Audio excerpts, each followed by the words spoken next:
Today we're going to be doing a little review on PBM's EVDM, also known as the Engine Vitals Digital Meter. It's a 3-in-1 multimeter, so it reads 3 parameters at a time. We're going to be doing a little review since I installed it and give you my first-hand experiences on it, the pros and the cons. So if you do decide to buy this unit, maybe I can help you and aid you into buying it, or potentially not buying it. So in my previous video I did install it. Pretty clear cut. It's like with any gauge, it needs a power, a ground, and a signal. It's not that hard. I did use it for the temperature sensor function. So the only thing that you have to add to the purchase is a temperature sensor adapter. With that being said, you can buy that anywhere. You can buy on eBay. You can buy it from PBM themselves. The meter comes in 2 types, as we can see on the box, A type and a B type. So the only difference between the A type and the B type is the channel 1 output. The channel 1 output on an A type will read temperature sensor, and the channel 1 output on a B type will read RPM signal. So depending on your application, you pick and choose which gauge you want, and you're good to go. If you watched my previous videos, I believe I had one video of the install of the EVDM temperature sensor. I'll just give you a quick look at it. It's right here. So, alright, so there is the sensor and the adapter. I do have a video on how I installed this, so just look it up on my videos. It's pretty simple. You cut the hose in half, you put the inline temperature sensor adapter, put the clamps on, and then you install the temp sensor. And that white thing you see right there is Teflon tape. You do not, and I repeat, you do not have to do this. I just force a habit. I do it all the time. But the MPT, what it does is the threads will taper, and so that taper creates a seal so that you don't leak out through the threading. So again, you do not have to do this. If you do this, there's no harm, no foul. If you do not do this, there's no harm, no foul. So it's whatever you choose to do.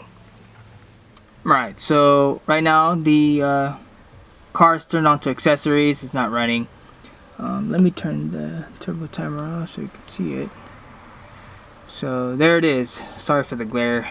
Right now we're on the volt screen, so this is the quote-unquote voltmeter. If you roll the dial down, you'll go to your temperature. It will read in Fahrenheit and Celsius, so depending on where you live, you get accustomed to which degree you'll be reading. So Fahrenheit for me. You roll down again, and it shows you the volts in real time. When the car is on, or any type of voltage peak or drop, you'll see it on the screen. And there's the water temp in real time, but since the car is off, it just doesn't do anything, which is what it's supposed to do. And right here is the multimeter function. It'll display the 3 parameters in one setting. So right now it's volts, water temp, which is my channel 1, and then channel 2 says disabled. The only reason why I don't have it is because I don't have the pressure sensor hooked up yet, so no need for me to have it at this point. I'll install that later. But there you go.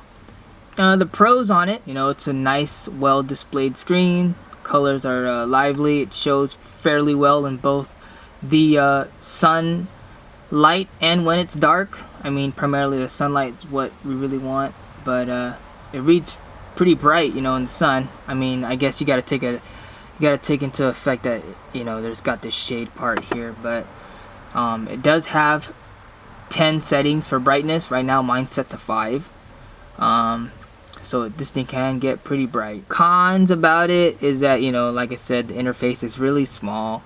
And if you want to read, like, let's say all 3 of the parameters all at once, I mean, honestly, when you're driving your car, it's kind of, depending on your eyesight, I mean, this is really small text, so you can't really focus, on what you're looking at as far as what the gauge is trying to tell you for output. But since I'm not running it like this, and I really only set it to the temp, since that's what I'm primarily using it for, 85, it's clearly seen.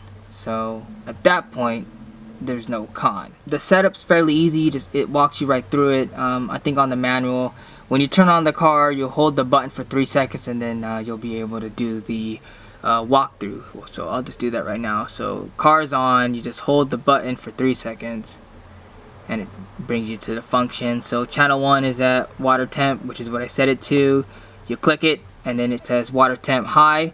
I put mine at 220, which is also known as 104 Celsius. You click it again, channel 2, mine says disabled because I'm not using the pressure sensor. And then volts, the volt high is set to 15, volt low is set to 10, and then there it is, bright 5. So I can go up to 10, all the way down to 1. So at 5, it's pretty bright. So, and then the buzzer, primarily when you hit your minimum or your maximum, what happens is the meter will start to buzz. So obviously enable that, and finished. So there it is. That's the quick rundown on the EVDM. I like it. Hopefully this video will either make or break you know, your decision making on buying the meter. They're local to California, so if you guys are in Cali, take advantage. Well, I can't really say that because if you're in Sacramento, you're not going to be driving X amount of hours for a damn gauge, right? But shipping's pretty fast. But yeah, so there it is, PBM EVDM. But till next time, hype is for the moment and style is forever. Don't forget to stop by my shop, savageones.bigcartel.com. I got some shift boots for sale. Let's see if we can get that right there. So that's one print right now, as well as, you know, for all the dudes who want to be cute. You know, I got a panda style right here, and then I got this sumo style right here. It's all for purchase. Hit up the site. I also have the traditional black cloth, and the stitching. You let me know what color you want, I'll make it happen. Also, I'm just waiting to hear back from my 3D printing guy. The Savage Ones 130mm shift knob is going to be available for purchase. There it is. This is my prototype. Pretty good, you know, it does the job. You know, it's based off the Tomei style, but I believe Tomei only came out with a 90, so I feel like it's really stubby, and the 90 is their longest length.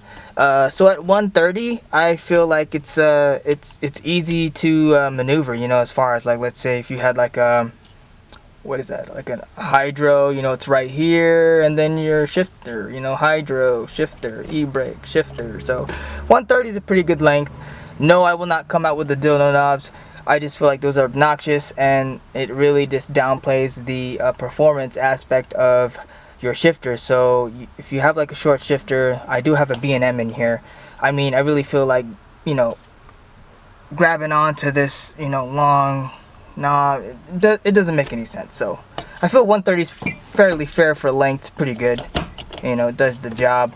It is 3D printed, so if you guys don't know what 3D printing is, I mean, plastic composite.